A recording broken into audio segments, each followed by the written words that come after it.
Hey everyone, and welcome back. Today we're doing a deep dive on something pretty fascinating, the connection between our gut microbiome and obesity. We're going to be pulling from an interview with Dr. Sahil Khanna, who is like a leading expert in this whole world of gastroenterology and microbiome research, and he's at Mayo Clinic. Yeah, it's pretty wild stuff. For years we thought obesity was all about diet and exercise, right? But now all this research is showing that these trillions of tiny organisms living in our gut, Our microbiome. right, exactly, the microbiome, they play a much bigger role than we ever thought, like way bigger. Okay, so for those of us who might not be totally up on all the lingo, what exactly is the gut microbiome? Well, you can think of it kind of like a bustling city, like teeming with all these different types of bacteria, fungi, viruses, you name it. A whole ecosystem. Exactly. And just like, a city needs diversity to thrive, well, so does your gut. Yeah. And get this, what's so interesting is that research is showing that a lack of diversity in the gut microbiome is linked to obesity. So you're saying like the less diverse our gut bacteria are, the harder it might be to manage our weight. That seems to be the case. That's crazy, but how does that actually work? Well, the gut microbiome is a major player in how our bodies digest food, absorb energy, and even store fat. So when there's not enough diversity, things can get a little out of whack. And that can lead to weight gain. Exactly. It can really throw things off balance. You mentioned earlier that Dr. Khanna does research on something called fecal microbiota transplantation, FMT. What is that? FMT. Oh, that's a really interesting procedure. It basically involves taking fecal matter from a healthy donor and transplanting it into someone else's gut. Wow. Okay. Yeah, the goal is to repopulate the recipient's gut with good bacteria, a healthy and diverse community. And it's been really successful in treating some nasty gut infections like C. difficile. That sounds intense. But I'm guessing it's not just a quick fix for obesity. You're right about that. It's not a magic bullet. You can't just transplant some gut bacteria and expect everything to magically fall into place. Lifestyle changes are still super important. So it's not a get out of jail free card to eat whatever you want. Not exactly. You still got to put in the work with diet and exercise and all that. Think of it like, if you plant a new garden, you still need to give it good soil and sunlight. Right. It's about the whole picture. Speaking of which, we talked a little about diet before. You mentioned that what we eat can actually influence our gut microbiome, right? Oh, yeah, absolutely. There's more and more evidence that the typical Western diet, the one that's high in processed foods, sugar, and all the unhealthy fats, well, it's linked to a less diverse gut microbiome. Interesting. Scientists are still trying to figure out, does the Western diet cause the changes in the microbiome, or do the changes lead to more cravings for those unhealthy foods? So it's a bit of a chicken and egg situation. Yeah, probably. But what's super fascinating is that scientists are now trying to identify those specific groups of bacteria that can be targeted to help us manage our weight better. Like little teams of good bacteria. Exactly. They're called consortia.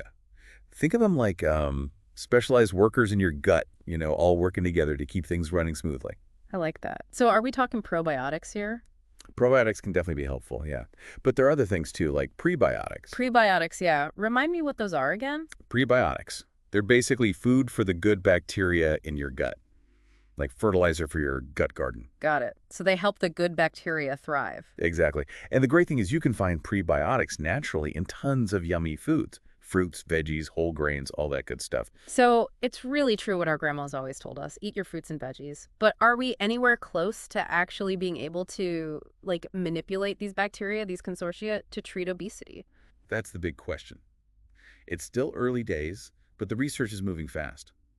One really promising area is the development of these things called single bacterial agents. Okay, single bacterial agents. Break that down for me. What are those? So imagine you have a garden, right?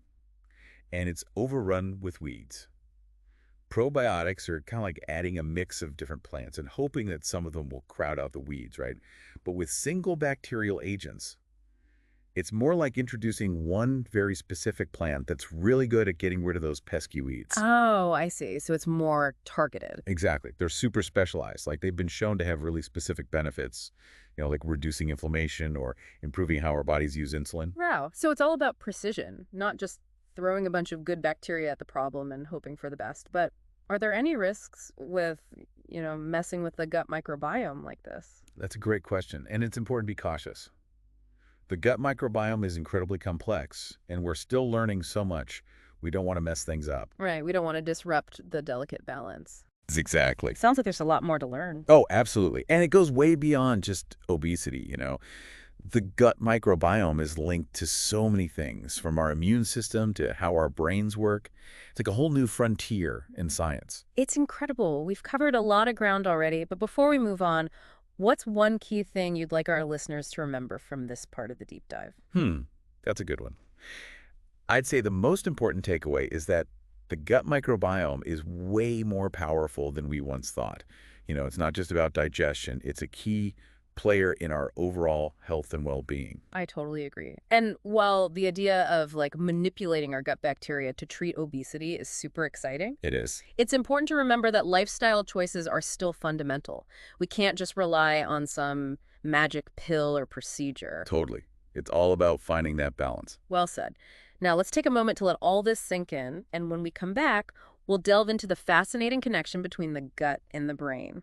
Get ready for some mind-blowing stuff. It's pretty wild. Can't wait to talk about it. All right, so we're back. Last time we were talking about how what you eat can actually change your gut microbiome. Now let's get into something even wilder. Oh yeah, this is where it gets really interesting. The connection between the gut and the brain. Yeah, it's crazy to think about, right? Like, for so long, we thought the brain was calling all the shots. But turns out, our gut has a much bigger say in things than we realized. You mean it's not just willpower when it comes to food choices? Exactly.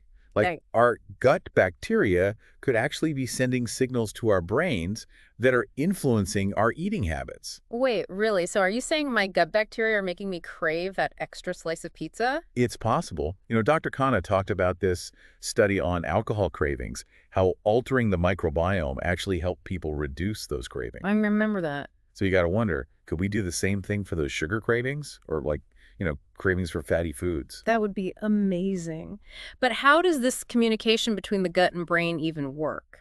Well, imagine this super complex highway system, right? With all these different routes of communication. Callaway. There are neural connections, hormonal signals. Wow. Even the immune system gets in on the action. Wow. It's like a constant back and forth between the gut and the brain. And the gut microbiome is right there in the middle of it all. So it's like the gut is talking to the brain and the brain is talking back to the gut. Exactly. And, the gut microbiome produces all these different substances that can directly affect the brain, like these things called metabolites. Metabolite. Yeah, they're pretty powerful. For example, some of the bacteria in our gut make these short-chain fatty acids, like butyrate. Butyrate. Yeah, I've heard of that. It's a good one. It helps with inflammation and can even improve how our bodies use insulin. Pretty impressive for something produced by tiny bacteria. It really is.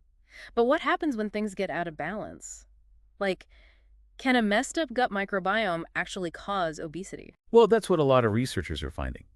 When the gut microbiome is out of whack, it can really mess with this communication between the gut and the brain. And that can lead to problems. Big time. Yeah. It can contribute to metabolic disorders, including obesity. So if we can figure out how to fix that imbalance in the microbiome, Yeah. could we actually treat or prevent obesity? That's the hope. And there's some really exciting research happening right now. Scientists are looking at specific bacterial strains, even those consortia we talked about earlier, that seem to help with metabolism and weight. So could FMT, that fecal transplant thing, be used to treat obesity someday? Maybe? Remember those studies we talked about with the mice? They transplanted gut bacteria from obese mice to lean mice, and the lean mice actually became obese. Yeah, that was crazy. Right. It really shows you just how powerful the microbiome is. So does that mean I can sign up for a gut bacteria transplant right now? Hold your horses. It's not quite that simple. FMT works really well for C. difficile infection, but for obesity, it's still experimental. We need to figure out a lot more about safety, long-term effects. Right, it's not a quick fix. And even if it does work out, it's not like you could just go get a transplant and then eat whatever you want. No, it's not a free pass on healthy habits. Definitely not. But what about other microbiome therapies? Are there other things in the works besides FMT? Oh yeah, tons. Like those single bacterial agents we talked about, remember? They're kind of like a targeted approach. And then there are these things called genetically modified consortia. Genetically modified? Wow. It sounds crazy, right? They're basically engineering these groups of bacteria to do specific jobs in the gut. It's like tiny little gut engineers. Exactly. It seems like researchers are trying everything to figure out this whole microbiome thing. It's a hot area of research for sure. But it's still early days, you know? There's a lot we don't know yet. Like, how do we even know which bacteria are the good ones for weight loss? Yeah, that's a big question. And how do we make sure these treatments are safe in the long run? Right, there are a lot of unknowns. Exactly. But the research is moving fast. Dr. Khanna is actually doing clinical trials right now, looking at FMT for metabolic disorders. Wow, so this research is really connecting different areas of medicine. Absolutely. It's all about collaboration, Wow. bringing together all these different experts to figure out the gut microbiome and how it impacts our health. Okay, so we've covered a lot about the gut microbiome, how it affects our bodies, and even our brains. But what about all those at-home microbiome tests? Are those legit? Ah, yeah, those tests. They're everywhere these days, right? They're hard to miss. But here's the thing. Dr. Khanna says they're not really actionable yet. Like, they can tell you what bacteria are in your gut, but we don't really know what that means. So even if my test says my microbiome is out of balance, it doesn't tell me what to do about it. Pretty much.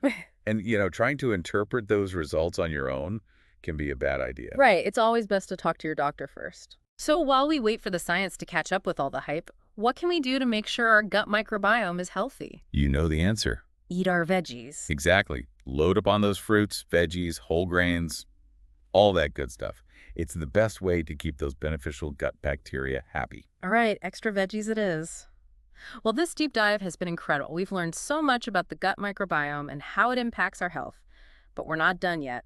In our final part, we'll explore what the future holds for microbiome research and how it might change the way we approach obesity and other health challenges. Welcome back, everyone. We're on the final leg of our deep dive into the gut microbiome and its connection to obesity. We've gone over the basics and all this cool research on how we might be able to tweak the microbiome, to improve our health. Oh yeah, it's been a fascinating journey. We've talked about how the gut microbiome impacts digestion, metabolism, and even our brains. Like, who knew, right? But now, let's look ahead, shall we? I'm all ears. What's next for microbiome research? What's got researchers really buzzing? Well, this field is just exploding with new discoveries. It's hard to say exactly what the future holds. But one thing that has huge potential, I think, is personalized medicine.